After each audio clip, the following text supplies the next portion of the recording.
welcome to Ancient Geeks, the show where I talk to famous ancient Greek figures and rewrite history from their point of view. Up first, we welcome the Greek mathematician, physicist, engineer, astronomer, inventor, and all-round smarty pants, Archimedes. Today I'm going to ask you some questions. First, what is your favourite invention? My favourite and most well-known invention was my Archimedes screw, and I'll give you 3 guesses who made it. You. Correct. Anyway, this screw is a form of positive displacement pump. A positive displacement pump traps fluids from a source and then forces the fluid to move to a discharge location. The Archimedes screw is made up of a hollow cylinder and a spiral part. One end is placed in a low-lying fluid source and the other end is tilted into a higher discharge area. To move water, all you need to do is rotate the screw. As the screw moves, it scoops up a small amount of water into the pockets and is transported on the next turn. This motion continues and eventually the first scoop of water comes out the other end. Wake up! Whoa! Oh, speak English please. It transports water uphill. Second question. You are known for your Eureka moment where you ran down the street naked yelling Eureka. Did you really have to bring that up? Yes, Why? for ratings. Anyway, why is this important? Well, my Eureka moment was when I realised my theory of buoyancy, which states when a body is immersed in liquid, it experiences an upward buoyant force, which is equal to the weight of liquid displaced by the body. In fact, buoyancy explains why some objects float and others don't. This is important because this theory helps inventors like me to build seacraft that float. Your third question is about your Archimedes death ray, which was a giant board of mirrors that reflected the sun to a certain point. Compared to the modern lasers, what are the advantages and disadvantages? One of the advantages is that it requires no power. Also, it helped defend my city of Syracuse from the Romans by burning their ships before they could land. On the other hand, it weighs a lot and it is very expensive to make.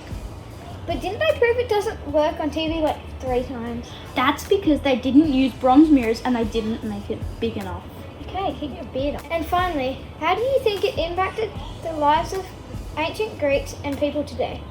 Well, I invented cranes, lasers, water pumps, an infinite counting system, the odometer, catapults, I discovered buoyancy, I discovered leverage. So I invented lots of modern mathematics and machinery that we all use today. Thank you, Archimedes. Now, to the greatest military leader of all time, Alexander the Great.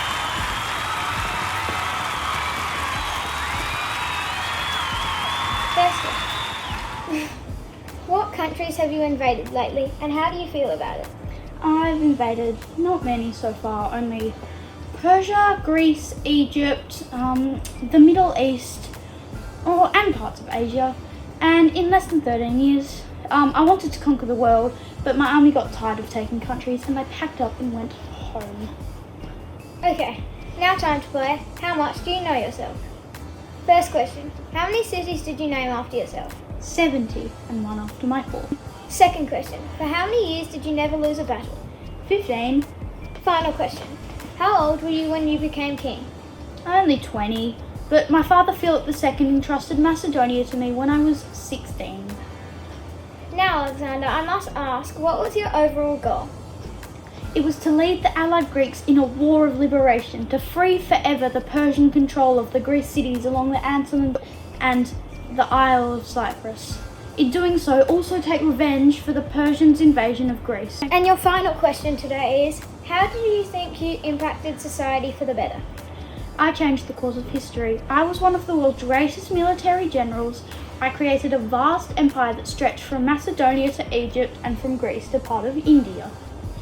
This allowed for Hellenistic culture to be widespread. Why was this important? I spread Greek culture and language and the flourishing of the arts, science and philosophy. Well, thank you, Alexander.